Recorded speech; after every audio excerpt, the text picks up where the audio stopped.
As a YouTube content creator, pagod ka na ba sa mahabang process ng paggawa ng thumbnail? I'll tell you what, posible na mag-create ng thumbnail in just one click. Easy, fast, and no hassle.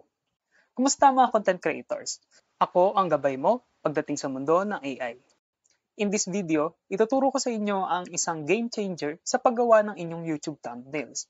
Alam kong marami sa atin ang nahihirapan sa paggawa ng magandang thumbnails. Okay, bakit nga ba importante ang isang compelling thumbnail? Simple lang, ito ang unang nakikita ng viewers bago nila i-click ang inyong video. Para itong billboard sa highway. Kung hindi eye-catching, didiretso lang ang mga tao. At alam naman nating lahat, mas maraming clicks, mas maraming views.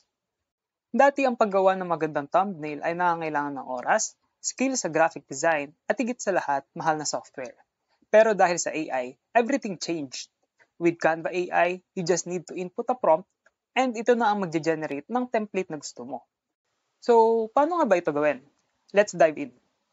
Siyempre, una, kailangan natin ng Canva account. Free naman ang Canva AI for free users, however, limited nga lang like sa Canva Tools and Media. So, it's still better to have paid account since very useful naman itong Canva for content creators. In the traditional method, pagdating nyo sa homepage ng Canva, mayroong search bar. You can search for a type of media na gusto mong gawin. In this case ay YouTube thumbnail. And then from there, select a template that you like. Ngayon, sa tabi ng templates button, we will click the Canva AI button. This will change from home to Canva AI sa sidebar. Dito na papasok ang one-click magic. Sa Canva AI, mayroong text box kung saan pwede nating ilagay ang description ng thumbnail na gusto natin. But wait, I discovered two methods sa pag-create ng YouTube thumbnail.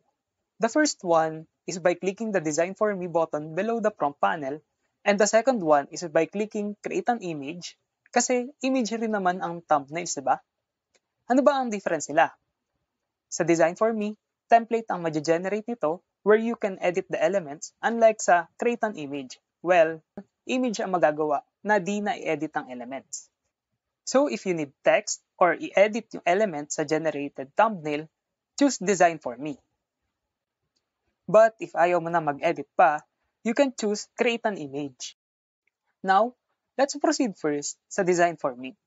In prompting, think of keywords na maglalarawan sa video nyo. And also yung type of media na gusto nyo i-generate, which is YouTube thumbnail.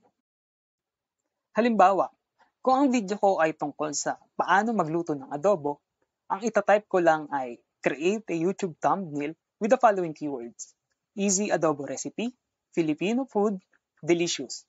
After that, we will just click submit. And voila! Sa isang click lang, binigyan na tayo ng Canva AI ng iba't ibang options na based sa description natin. May iba't ibang layout, fonts, and graphics. Ang gagawin mo na lang ay pumili ng pinakagusto mo. At ang maganda, kahit AI-generated ito, pwede pa rin nating i-edit. Pwedeng palitan ang text, baguhin ang kulay, o magdagdag ng sarili mong logo. Kunwari ilagay natin yung logo ng channel.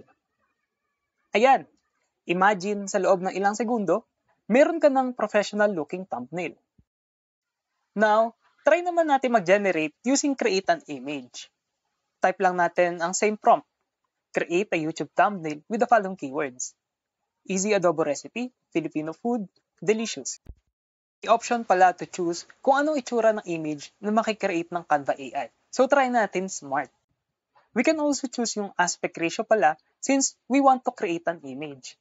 Stick tayo to 16:9 for thumbnails. After one click, boom! May thumbnail na tayo na we can upload directly to YouTube. Take note, however, na in this mode, hindi na natin may edit yung elements sa photo. So kung hindi mo nagustuhan ang initial designs, need mo mag-submit ulit ng prompt. Ang downside, may tokens lang as you can see on the right side portion na magre-replenish lang after 30 days. Another downside is, oftentimes may typo sa text pag itong mode ang gamit, which becomes more hassle to edit kasi image na. And that's it! Narito ang ilang tips para mas maging compelling ang inyong thumbnails. Number 1, clear at concise text. Gamitin ng few words lang na madaling basahin. Number 2, high quality images. Siguraduhin na malinaw ang images na gagamitin ninyo. Number 3, color contrast. Gumamit ng kulay na maganda ang contrast para madaling basahin ang text at madaling mapansin ang thumbnail. Number 4, emotions. Kung applicable, ipakita ang emotion. Pwedeng surprise, excitement, o curiosity. Last one is branding. Stay consistent sa inyong branding para makilala kayo agad ng inyong viewers. Kaya ano pa ang hinihintay nyo? Subukan na ang Canva AI sa paggawa ng inyong YouTube thumbnails. Makakatipid kayo ng oras at energy at mas makakapag-focus kayo sa paggawa ng magandang content.